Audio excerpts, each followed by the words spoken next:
So, Alex, I want to hear all about the Taskmaster Journey. Greg is the leader. He is definitely the leader. He's very much alpha and I'm beta. So I'm not sure we're a good reflection of the real world. A lot of innovative organizations have leadership pairs at the top. So maybe in that balance of creative visionary and someone that is there maybe to support. That's the thing with comedy, if you analyse it too much, you kill the frog. I don't think I've heard that one before. Well, if you cut open a frog, you'll find out how it works, but it'll be dead. Oh, right, yeah. And so I don't want to look too close to Taskmaster or the Horne Section, otherwise I'll go, oh my God.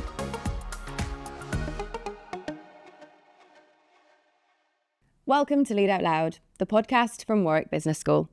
It's December, which means end-of-year reflections and a TV schedule packed with comedy. For many families now, one show has become as Christmassy as mince pies. Unfortunately, the Gruffalo wasn't available, but thankfully Alex Horne is, the comedian, writer and musician behind global hit Taskmaster. And joining him is Dr. Tamara Friedrich, Associate Professor of Entrepreneurship and Innovation here at Warwick Business School, whose research explores creativity, empathy and leadership, exactly the ingredients that make Taskmaster tick. Today, we'll explore why failure is sometimes the most important part of success, how hierarchy can be flipped on its head, and what leaders can learn from chaos and comedy. But before the tasks begin, let's kick things off with our rapid resume, a dozen quick-fire questions to get to know you both a little bit better.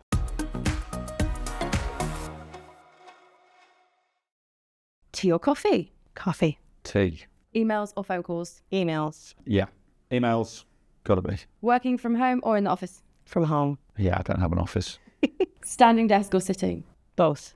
Okay, can I be sitting but no desk? Yep. Just a sofa, yeah. Time for breakfast or on the go? Time for breakfast. On the go. Messy or organised workspace? Organized. Very messy. Early bird or night owl? Night owl for sure. Night owl as well. Planner or go with the flow? Planner. I think I go with the flow, if that's all right. Yeah. Okay. Taking a risk or playing it safe? Aspire to take risks, probably play it safe. Yeah, I'm probably the same. I like to think I take risks, but in reality. Yeah. Who's your biggest role model? I love Greg Popovich, the coach of the San Antonio Spurs, former coach. I'll go sport as well. I'll have Jurgen Klopp. Go-to song for motivation? Ooh, any of the pop ladies, Beyonce, Taylor, Gaga. Good choices. I'll have the Rocky theme tune, which is definitely not true, but it's... And finally then, if you weren't doing your current job, what would you be doing? Running an arts and crafts hut by the sea. I think I'll be a local journalist, but in the same town by the sea.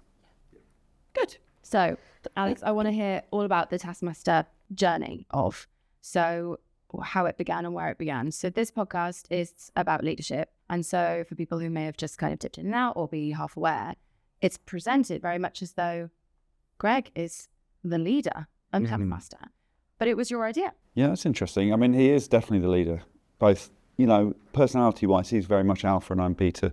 But I suppose I am in control of it, which is quite fun. It's quite nice to be the sort of Wizard of Oz, I suppose, pulling the strings without people seeing that.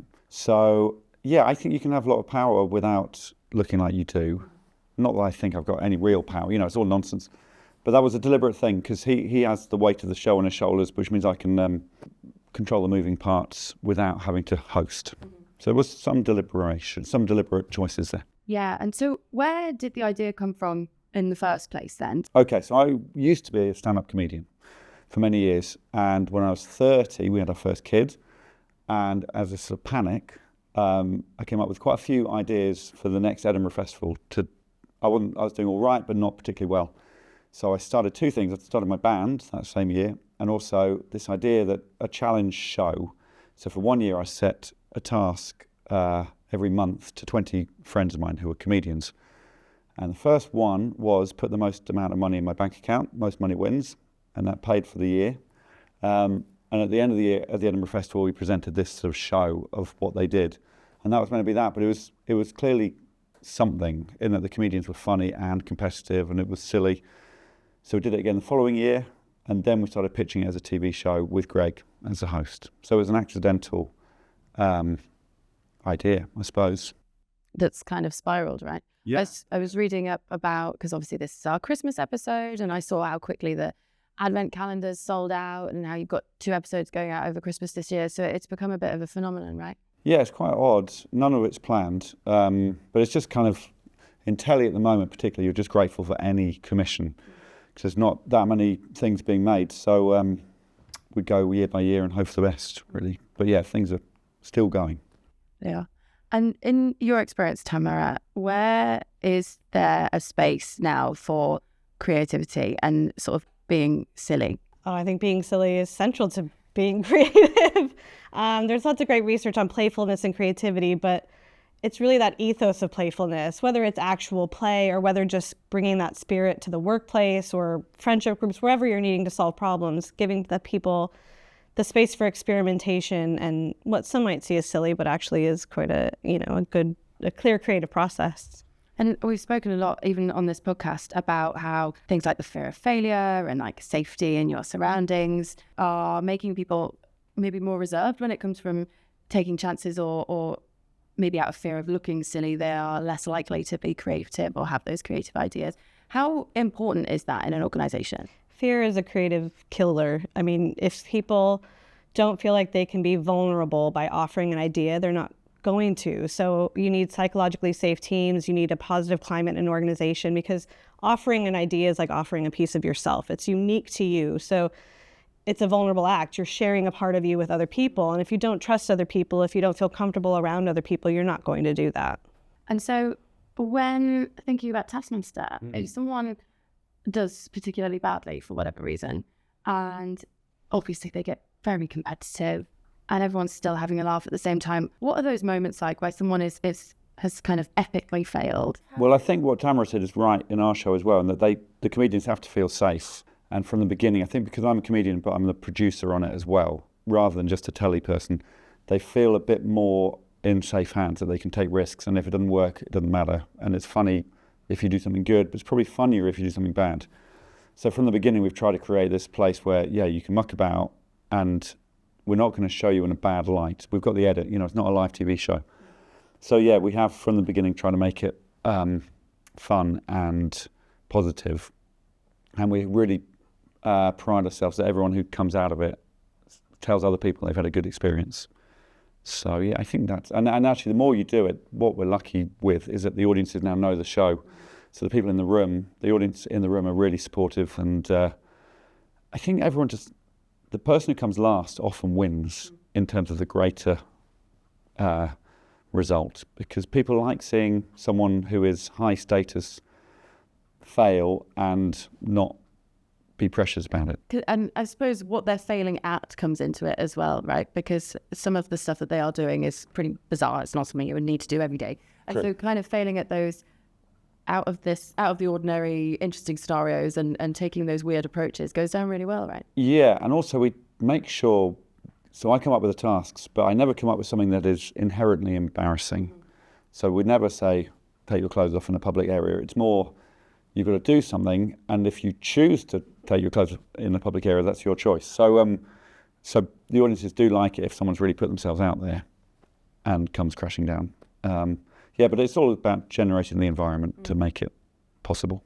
And the dynamics of competition, how does that play, when you're there and in that group of people? I think it's changed over the years. It changes every time. So we have 5 people, and what we've learned is that, and you may well know this, people are really different from each other. So we very rarely have the same dynamics. So one year we might have 5 super competitive people. One year no one really cares about the result. And yeah, it's a bit like school years. They have a feel. And at the end of the series we go, oh, that was that one. And we can rarely predict it. So in terms of competition, I think it's case by case. And I quite like it when they care, but it's funny when they don't. So yeah. And does competition play a role when in your expertise, you work with all sorts of different groups of people, and you spent a lot of time in different settings trying to get different goals met. And so to what extent has competition played a role in that? So competition can be a driver of creativity and innovation, obviously, especially at the organizational level. You need to come up with something new to compete with other organizations. But I think when you're trying to foster team creativity and collaboration, which is what we see on the show a lot of times, you want to externalize that competition so it's not just a competition amongst each other, because you're trying to get them to work together. So it's interesting to watch the dynamics of the team of 2 versus the team of 3, and the different compositions of the teams across seasons. So We see differences based on the individual characteristics in the team. So if you have 5 competitors, that's typically not going to go well for creativity. You need someone that's a bit more agreeable and brings everyone's ideas into the fold. So composition matters for the competition aspect of it, I'd say. And as far as yourself and Greg sat on the other side of to what extent do you have to consider how that dynamic is going to work when giving them feedback? I mean, this is so funny because this is us taking something very silly quite seriously. And we haven't given it a lot of thought. But I would say we've softened over the years. So at the beginning, Greg was very much kind of a pantomime dictator and would just say everything was bad and would cut them no slack. And we kind of over the years realised they really care, these competitors, comedians. So if someone does something good, we encourage them. But we've not had a meeting about it or anything like that. But Greg tries his best to be fair and funny, which is a difficult balance, and I just give the data. I have no opinions. So I'm not sure we're a good reflection of the real world and these situations. There's a lot of balancing going on. Greg does care, and sometimes looks at their faces and thinks, "Oh no, I've gone too far or made a mistake." So yeah, I don't know. You think we are a good reflection of the real world? We see a lot of innovative organizations have leadership pairs at the top. So it might be the CEO and COO, and that balance of sort of creative visionary or person who has a clear idea of what they want, the taskmaster, and someone that is there maybe to support and provide the pastoral care of the team, perhaps. But I think that balance is important. And sometimes it happens in one leader and one individual, and sometimes it's shared amongst a group of leaders. But I think that balance of someone to provide structure and someone to provide the relational care within the team is important. And it's interesting you say we're taking something silly and talking about it seriously, because yeah, we absolutely are. But that must be one of the contributors to how successful Taskmaster has been, when people are looking at it and you can think about that dynamic being important and sort of relate it to all sorts of things that happen in the real world, like business. Yeah, I suppose. I mean, what I've always found surprising since we started is how often other people use our formula. So in the classroom or on a hen night or a birthday party or a scout group. And I suppose sometimes it's just because it's a laugh. And other times it is people use it in the workplace. I suppose not to come up with ideas necessarily, but to team bonding and play. So yeah, it is funny. People have, it's not really a particularly original idea. It's just do a thing and see who does it best. But I guess the one unique thing we've got is that people come and do things in isolation. So in our show, someone will come in, apart from the team days, you come in and you don't know how anyone else has done it. So the joy for me is when they see each other for the first time in the studio. And that is quite fun. When I've been at birthday parties where people have been set a task in the past and come in and see the results. And there's something about that. I don't know what it is, but because there's competition, but they're not looking at the person while doing the thing. Yeah. And it's the kind of accessibility piece to it as well, right? Because you don't really need, I don't know, a set of equipment or a big space or anything to kind of apply the format, right? That's true. Yeah, we've always tried. I think it's because we do 3 different tasks every single episode, so we can't spend loads on equipment. So often it's a spoon and an egg, or it's stuff. But when we have done tasks that involve specialist equipment, we've always thought that's not really the show. So yeah, the smaller the better. And does that lead people to have to be more creative then, you imagine, if you've got, this is the time frame that you've got, these are the restrictions? Yeah, absolutely. I think one of the magic elements of the show is the constraints. And one of the big myths about creativity is that you want to release all constraints, throw anything out there, but actually consistent evidence that constraints are really good for creativity, providing some structure that people can work within. If I were to give you, if I think about my students, if I gave them the assessment, write a business plan, write a poem, whatever. If it's too broad, too vague, they immediately panic. And we see it with the contestants sometimes. If it's too vague, what does he mean by that? It's too hard to frame the problem. So giving a little bit of a structure to work within triggers that mental connection to other things and sparks some creativity. That's really true. During COVID, we carried on filming. We had permission because we were very important. Anyway, but we had to do a team task where the people couldn't be closer than 2 meters to one another, which was so weird. But it was a really fun constraint to work with. So I think in one of them, they had to have a rope. They had to hold either ends of a rope, and the rope could never be slack. So the rope was 2 meters long. And just made it funny straight away, and it gave us something to play with. So you're right, constraints are really useful for it. I mean, the whole show is about constraints. Yeah, no, it's amazing, isn't it? So if we think about then for a minute the way in which the format has been applied to other things. There's a project at Warwick from the law school tasking, where they use the format to take law into classrooms. And I love the backstory of that. So that Dr. Ali Struthers, who came up with the idea as a lawyer, thought she might have to ask Taskmaster's permission to use the format in fear of being sued.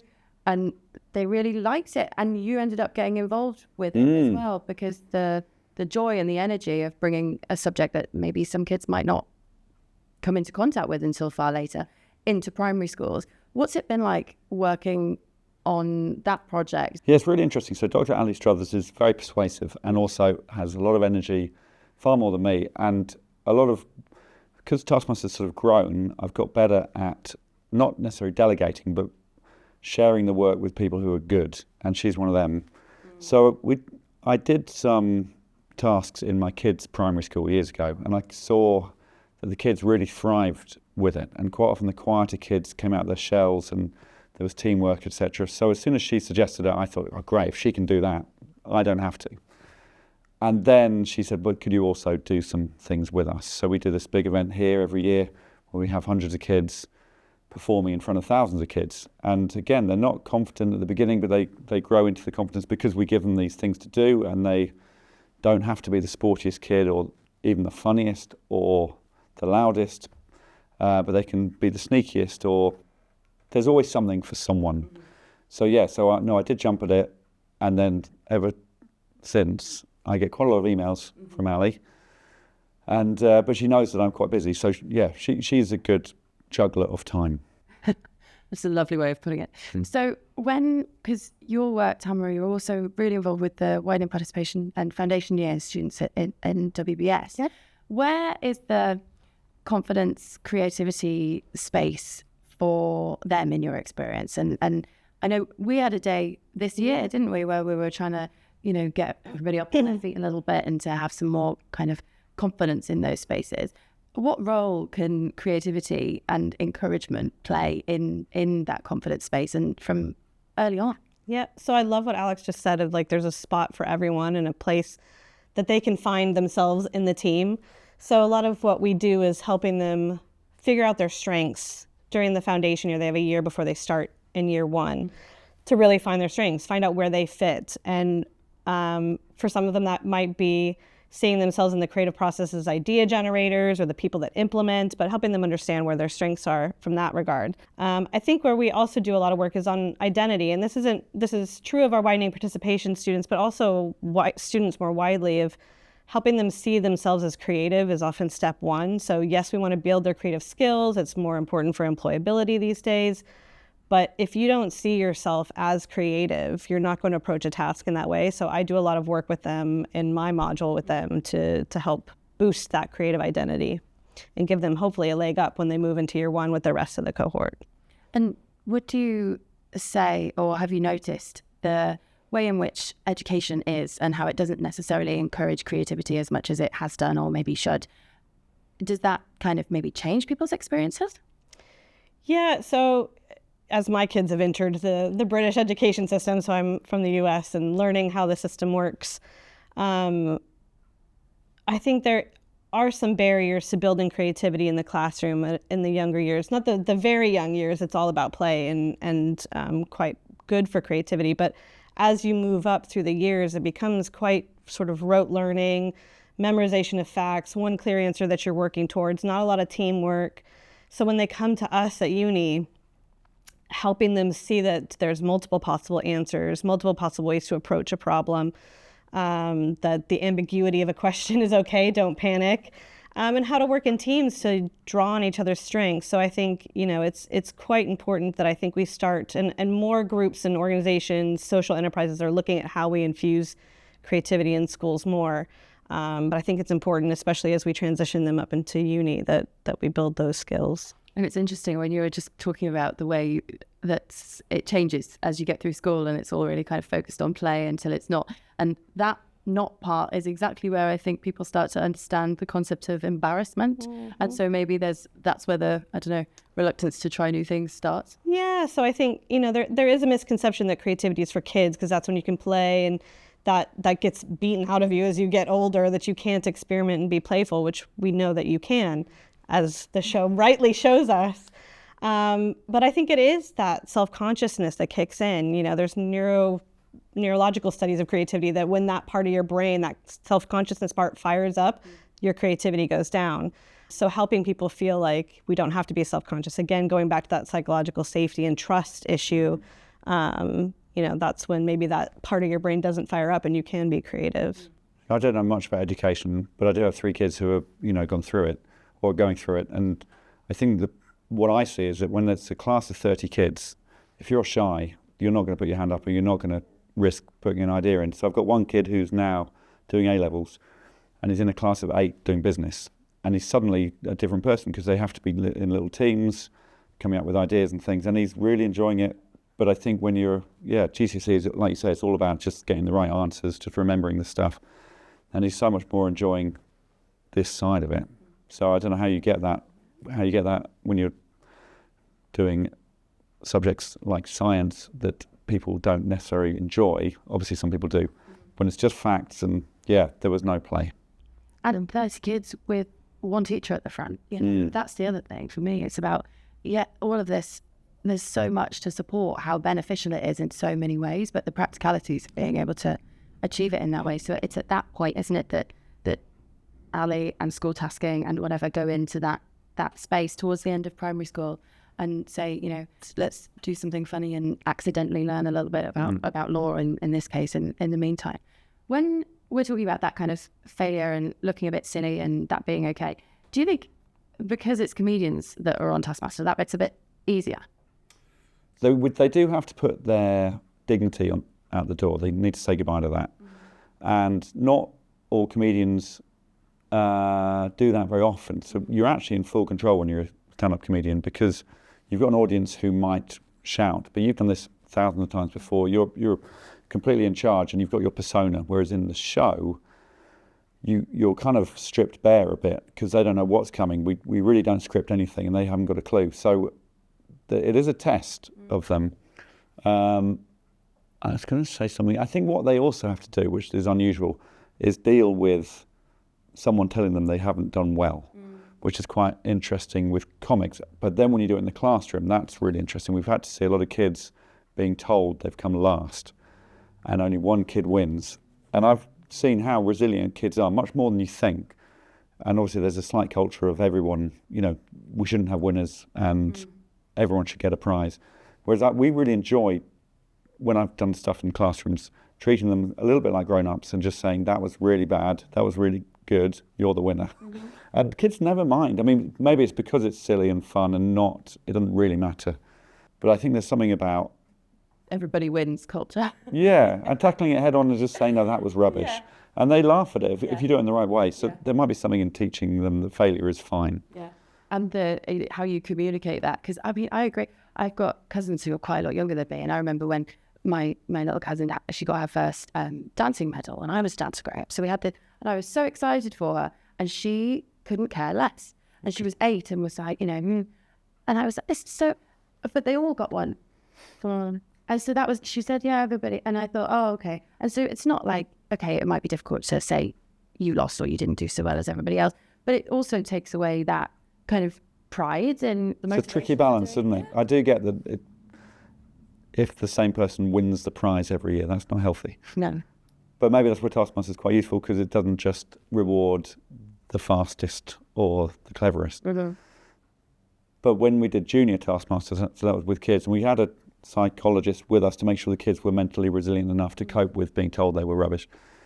But no one had a meltdown, no one got upset. And I don't know what that. Well, you're the expert here, so what is the answer? I think it goes back to what Alex was saying, that it depends on, and what you said also, it depends on how it's delivered, right? If it's delivered with empathy and good intentions and some information on, what you could have done better, I think that's where the resilience is built and that's where the learning is built. If it's just, you were rubbish, then obviously that's going to be a bit jarring. But I think it's important everyone got a medal effect on your niece, there is a draw, that motivation needs to be sparked, so it's important to have something to strive for. But I think giving young students the opportunity to play and experiment and fail in a safe space is where that magic learning happens. So I've just got to touch on the Horne Section. Okay. Because I love this. And I read somewhere, did you say you're a comedian that knows nothing about music, working with some musicians that know nothing about comedy? Yeah, it's really fun. So I'm in charge of these musicians. And also I do think musicians tend to be quite funny. So lots of comedians want to be musicians. They want to be the front of a band. Lots of musicians want to be comedians. So it's a nice balance. So you lead them? Yeah. And would you categorise yourself as a musician at all? No, but lots of people do. Lots of people think I am. But yeah, I'm sort of doing the Greg role as well. I am in charge of these people, which is quite fun because I'm not a natural leader. But I really enjoy it. They're so much more talented than me. I think this is my secret to success, is surround yourselves with, more talented people than yourself. But yeah, I really enjoy giving musicians stupid things to do as well. So it's quite similar to the show. Yeah, and the reason I pick up on that is because, again, it's a leadership dynamic that's interesting because you've got someone who doesn't necessarily know much about the doing of whatever that is, but still, has the bigger vision, has this kind of overall thing and leads in that way. It's not about being the best at the doing part. And to what extent does that kind of get reflected in the sort of thing? Absolutely. I mean, a lot of times when you move up into a leadership role, you are then more disconnected from the work. You're not the one sort of doing the task as much. So it's about setting the vision, setting the stage for others then to be creative or innovative or just, general performance. So absolutely, I think it fits with what we see in organization. You need to tell the band this because they are very suspicious of my role. Because I see myself as a conductor. Because I'm always suspicious of conductors in an orchestra. I don't think they know what they're doing. That's a good point. Yeah, conductor. But you create the environment for them to do their own thing. And I think maybe seeing the big picture, taking a step back because you have that outside perspective. But I think you're more embedded in it than maybe you. No, but this is great. I think you're right. I never, that's the thing with comedy. If you analyse it too much, you kill the frog. I can't remember what the metaphor is. I don't think I've heard that one before. Well, if you cut open a frog, you'll find out how it works, but it'll be dead. Oh, right, yeah. And same way as if you analyse a joke too much, it won't be funny anymore. So I don't want to look too closely at Taskmaster or the Horne Section, otherwise I'll go, oh my God, it doesn't work anymore. So, but I've never thought of it as that I'm just giving them a remit to play within, I suppose. Because we talk about it quite a lot on this podcast as well, about how you're right, you get the best classroom teacher in the world, and their version of a promotion is head teacher, and all of a sudden they don't work with kids anymore, and they're not in a classroom, and they're in meetings rather than in those spaces. So it is interesting how that kind of works. And so you could say that if they are suspicious of your role, that's what you say. You just say, it's not my job to be the best at doing. No, I guess it's like, I haven't got any qualifications to talk about this, but like the Director General of the BBC is a role that needs filling at the moment. And as a programme maker, you want someone in that role who has made programmes. But maybe it's best if you think you want that anyway, but maybe it's best if it's someone who doesn't know anything about it, but can free people up. I don't know. Same with football managers as well. Often the people who play football are the worst managers. I don't know if there's anything in any of this. Yeah, I mean, there's difference between technical skill and leadership skills. So, you might be an excellent footballer, but then a terrible coach. So, and I think sometimes in organizations that happens. The best technician gets promoted into a management role and they fall apart because they don't have the leadership skill. So you clearly are in your role as a leader. It doesn't maybe matter as much if you're not the musician, but you're setting the scene. And there's different ways to be a creative leader. You can be your creative vision, or you can allow the others to bring their creative vision to the stage. And So I guess you want a bit of both. Yeah. So I want to talk about how Taskmaster's become a sort of a global phenomenon. It's travel and it's international now. That's not something that often happens with British comedy, given a specific sense of humour most of the time. But it has really travelled. So is there a secret to the playful idea sort of translating and travelling? And there must have been an appetite for it. Like, finally, this is scratching a silliness itch that we've been So I don't know the answer. But what I can say is we sort of assumed at the beginning it was a very British show, but I definitely think it's not now. It's a human show of people doing things. And we've had many people from different countries doing the show here. And then, yeah, it really works well in Portugal, which is a very different culture to here. The Nordics have taken it and run with it, Australia and New Zealand. But America is very interesting because we tried it there, and it's pretty much the one place it didn't work. And I think that's because, and I'm not blaming, well, I sort of am, but... Okay, don't blame America. No, it definitely wasn't America's fault. It was comedy. The channel we did it on had a few demands. They said, well, if we're doing it in America, it's got to be our way. So it's 22 minutes long with a lot of advert breaks, and it was the format was changed a lot to fit in. And the comedians we had were brilliant, but it was just kind of rushed. And we learned that if we'd done it again, we would have just stuck to our guns a bit more. And since then, we've put everything on YouTube, and it's now taken off in America, and we're having American comics on our show. So I think there is an appetite to do it in America. Like, it's clearly working there. I think half our viewers on YouTube are in North America.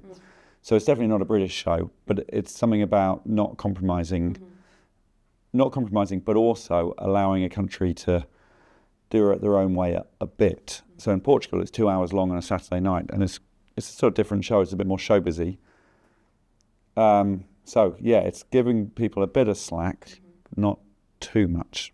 So I think we were just so desperate to get this chance in America. We said yes to everything, which was a shame. But yeah, it's surreal seeing other countries doing it. But now we give them what we call the Bible. So these are things you have to do, but the rest is up to you. Yeah, because you couldn't just take something and run with it and still call it Taskmaster, right? But so would that be in the realms of sort of scaling up then? It's like, what's the appetite and what do they want? And do you know your audience in your country better? So in Sweden, it's a much bigger show there than it is here, and they have one contestant is different each week. They have a sort of guest star. They don't do a prize thing at the beginning like we do. These are quite subtle details, but they've also got fewer comedians in the country. Like, we're blessed with literally hundreds in this country, whereas they kind of ran out after 4 series. So they've got more comedy adjacent people or a funny singer, and they've opened the doors to that, and that's worked for them. So yeah, we don't get involved. We let them do it. So that's interesting, isn't it? Because we mentioned about constraints and then having to adapt. And so if you only have a couple of comedians, say, and then you have to get more creative with how that layout is, I guess. Yeah, I mean, the structure and the ethos is there. You've laid the structure and the constraints to maintain that, but allowing each culture, each region to interpret it in a slightly different way, I think, is where the creativity happens. I mean, similar to the show, right? Each individual person interprets your task in a different way, and that's the beauty of it, is seeing how other humans think. And it's that innovation within a structured space, right? And so you give them the Bible, they've got the outlines, and then it's having to come up with something accordingly. Yeah, exactly. With every episode of Lead Out Loud, we like to finish with what we call the bottom line. So it's one lesson or key takeaway from our conversation today that you would love anybody watching or listening to take away with them.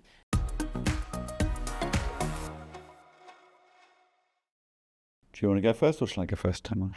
You go first. Okay. I do think surrounding yourself with people you trust and who are good, in my industry, has been so important, because stand-up's quite lonely. And yeah, up until I was 30, I was by myself, I suppose. And as soon as I embraced the band and Greg and other comedians, things were just more fun and more sparky. You know, the ideas flow much better for me. So I guess it's that. I guess it's, don't be scared to suggest ideas and work with other people. I've always been embarrassed in a writer's room. In comedy, you get these writer's rooms, particularly in America, it's huge there. Whereas in England, we tend to write our sitcoms by ourselves. And I think, yeah, it's embracing other people. That's my advice. That's such a good one. I think from a leadership perspective, so it's about creating space for yourself and creating space for others to be creative. It is so this pace of work is so fast that when I work with execs, whether it's our MBAs or exec ed, they just don't have time to breathe, let alone sit and reflect and come up with ideas. So, you know, it's difficult to offer this bit of advice. I know it's difficult to implement, but as much as you can give yourself that time to reflect and engage in some deeper thought on a creative problem that you have, and seeing something as a creative problem. So not assuming that creativity lives over here, but applying some creative idea generation when it's a personnel problem, a payroll problem, whatever it is, allowing yourself to apply some creativity to those problems as well. No, I love that. And what would you say, just to pick up on that, because that's really interesting, about the space for creativity and leadership, sort of people in leadership positions, allowing for those solutions to come from elsewhere, because there is a kind of preciousness around it sometimes, right? I think leaders face a lot of pressure to be the solution person, that someone's come to me, I need to solve the problem because I'm the leader and I'm supposed to look like I have the answer.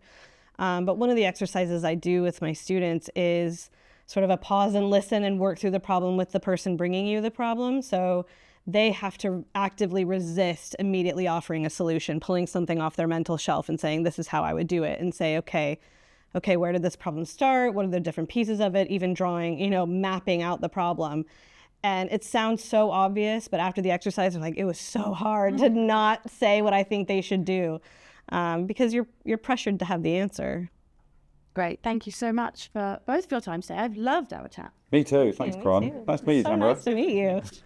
Thanks for watching. If you enjoyed the conversation, why not subscribe over here to get all the best content from Warwick Business School?